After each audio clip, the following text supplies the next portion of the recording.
is here to stay. There is absolutely no way we can avoid it, so we have to embrace it. And if we don't embrace it, the students and learners will, for good or for bad, probably a little of both.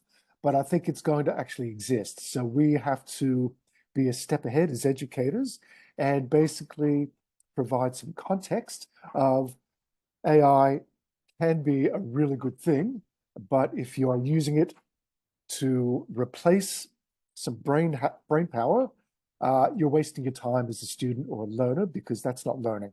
That's just relying on tech to give you an answer.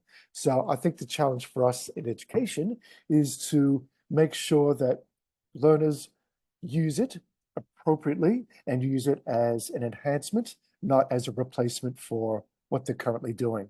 And likewise, as an educator, we've got to keep up to date.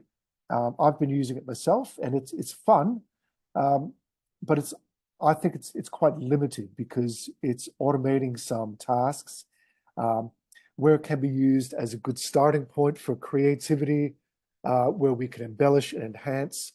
That's awesome.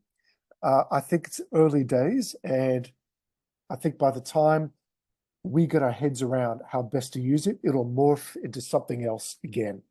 So it's here to stay, but I think we have to now really look at leapfrog to what's next and focus on that, because there's no avoiding it. We just have to get good at it.